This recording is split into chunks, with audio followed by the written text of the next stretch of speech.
Today I will bring you guys a video on something that I feel like is super... What's going on, guys? Cody from Motorcycle MD, and I want to bring you guys a video today that is very simple. You can do it immediately, and that I see all the time coming in and out of the shop of an adjustment that needs to be made that may just save your life.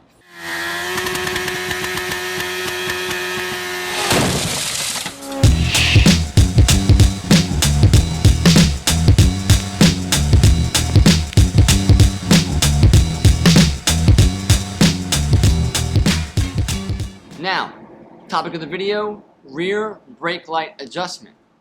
Why is it just the rear? Because the rear is the only one that is actually adjustable.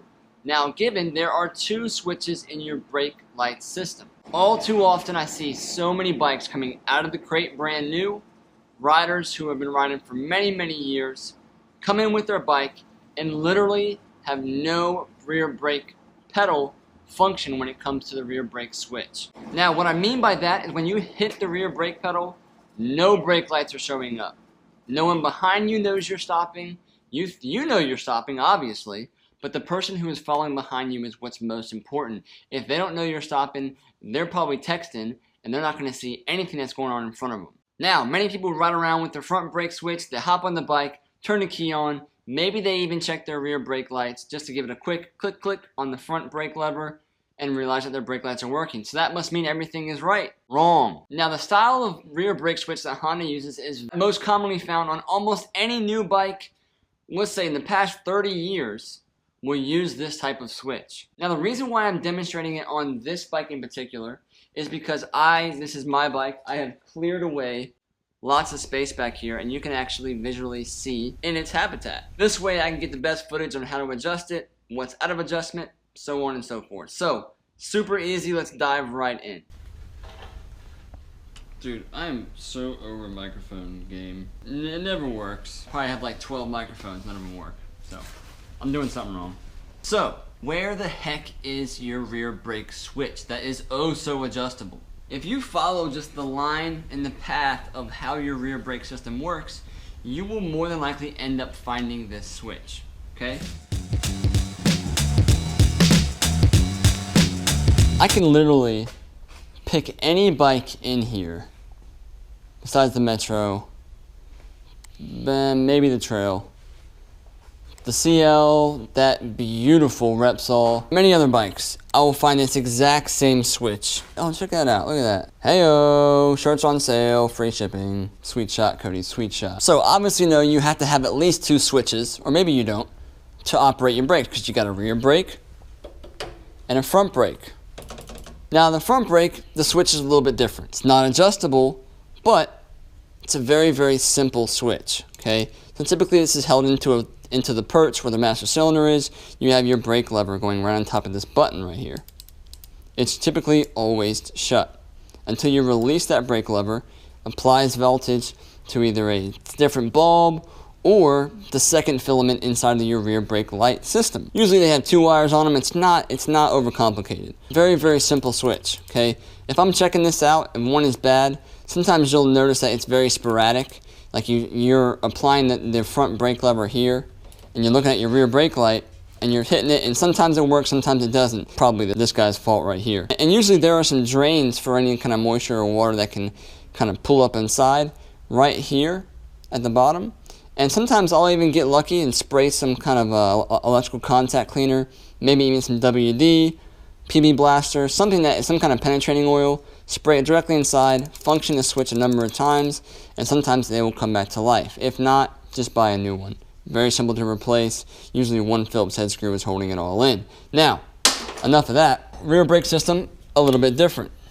You have your rear brake lever, which should have about an inch and a half free play, whatever's comfortable for you. Obviously, you don't want to be bending way over the bike just to apply the rear brake lever. It's usually a simple adjustment right here in the back. I can add and take away free play here on this rod.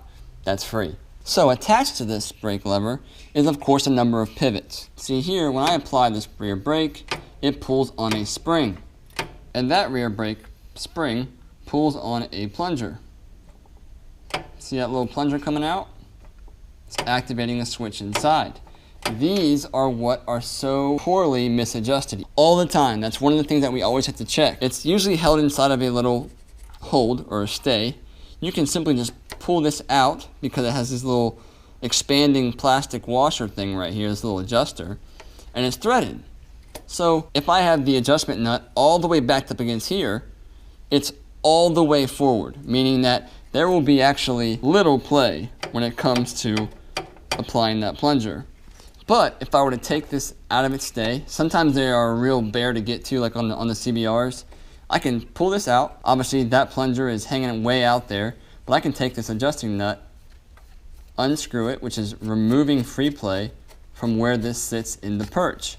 Push that back in. Now it's adjusted a lot further out, and the plunger is more than likely quicker to touch the contacts inside that it needs. But how do you know where it's right? So I'm going to adjust this back to show you guys what one that does not work looks like. Nerd alert. So as you guys can see, I have a different setup going on here. It's not the standard Nighthawk rear brake lights, but these are my rear brake lights. They're actually turn signals. I painted them red so that it indicates red, and I just use 2 turn signals to run and operate as running lights and brake lights. No big deal, okay? Very simple to do. So, turn the key on, and there we have our running lights. Let's see if the front brake switch works.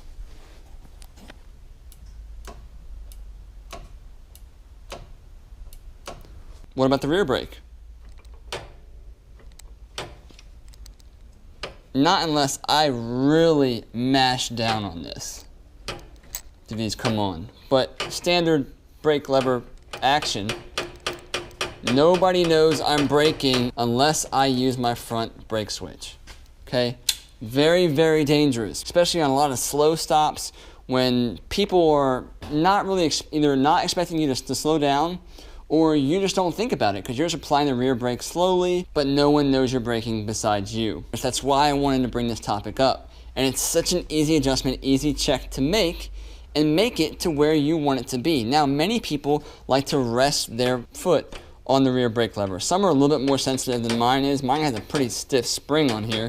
But many people, like I said, on the cruisers, VT750s, 1100s, 1300s, 1800s, it doesn't matter. They all have the same switch. They'll rest their foot on there, and what you don't want is that rear brake to be actuating all the time, okay? That can actually melt the rear brake light from it being on so often. So, what I will do is make an adjustment. Ideally, it's best to, and sometimes they've never been adjusted and they just won't even move. You want to try to get it out of that stay to bring the free play down and put it right back in its perch all the way. Okay, if it's hung up at all, like this, check it out. My rear brake's on. I'm hitting the front switch, and it's still not actuating that rear brake because the brake light is always on. Okay, not safe again. So put it all the way back down in the perch, and you'll see brake light will go back off because I'm no longer functioning it. Let's see where the free play is at now. Right here is right about when I'm actually using the rear drum as my braking power, okay? So right where it stops right there, and you know the brake light's still not coming on, I'm gonna make another adjustment here. We get back, remove some of that free play, moving the plunger out. Now, as soon as I start to hit that brake pedal and get into that brake zone, the light's coming on. Sometimes I'll even go a step further, and maybe I want this little space right here that's not functioning the brake to be on. So people know that I'm braking before I'm braking. I mean right before. I typically like to hang my foot off to the right anyways and not put my foot on the lever. That's just how I ride. But now, as soon as I start to depress this brake lever, boom, it's coming on. There's my brake zone there, but it's coming on before. And that's where I typically set up all of my brake switches. Again, I can literally show you guys so many different places that you can find these. This is a VT750. Here's a brake lever. This one was actually in a wreck. The guy is okay, But there's my brake switch right back there. Look, it's the same exact thing. It's just closer to the pedal. I can make my same adjustment exactly the same way. Same plunger, same system, nothing is different. 1970 CL 450, my baby. Same exact plunger system. Pull the brake switch out of the stay, make your adjustment, go back in. You can really do it to your characteristic. Where do you want it to be? Beautiful, gorgeous. Words cannot describe how amazing this Repsol CBR 1000S is. But guess what? Same exact freaking system. This one's a little bit harder to get to. It's tucked behind this plate. On the older CBR, like the 600s, they're really difficult to get to. You might need to get some pair of needle nose pliers and use your power. Same exact thing. Easy peasy, lemon frickin' squeezy. Like I said, this could potentially save your life or a friend of yours if he doesn't even know about that type of switch. Okay? I don't care if you even go to a dealership, get a rear tire put on, get your rear brake drum adjusted, rear brake pads, whatever the case may be, check it. Alright? People make mistakes all the time, whether you are a shade tree mechanic or a professional technician. It's something that needs to be checked, and it's your job to do it. So, this video was actually sponsored by GloveWorks HD, one of my favorite nitrile disposable gloves. They changed the game when it came to nitrile gloves. They actually put this amazing texture on the glove. Very, very easy to use when your hands are oily, whether you're cooking. I also hunt, actually, so when I'm cutting up deer meat, I'm using them. Okay, that's not sliding all around when I'm doing oil changes, whatever the case may be. I've actually bought a box for everybody in the shop for Christmas, and they all love them. Many people have purchased them, and they are obsessed. They are really, really great gloves. And if you join my email mailing list, I'll let you guys know when I have a fresh, new discount code for you guys to use. Always trying to provide you guys some kind of value. Be sure to check out on my website, motorcyclemd.com. Still have shirts in stock, okay? This is not your cheap Gildan, crazy cut, weird fitting shirt. I have them in gray and black. So if it's your first time viewing the channel, subscribe, man. You never know what video I'm gonna come out with next.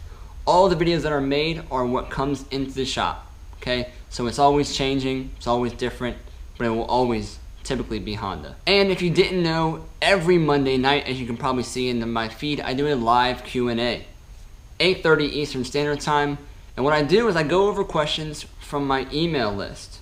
Those are my people. We talk. I want to help them out. If you want to, go over there, subscribe to the email list. Maybe you have a question about your Honda. Shoot it there. Also, I'll be sending out updates when I finally start launching my carb clean videos. Full, no step skipped, inline fours, V-twins, whatever. I'm making it. Encyclopedia of carb cleans. You won't want to miss out. Be sure to subscribe to the mailing list. You never know which bike carburetor will come out, and I'm sure you're going to want to be a part of it. Thank you guys so much for hanging out with me and killing some time. I really hope that provided some kind of value. I hope you guys had a fantastic Christmas. I will see you guys again after the new year. Tons of great news and big stuff coming up ahead. Can't wait to talk about it with you guys.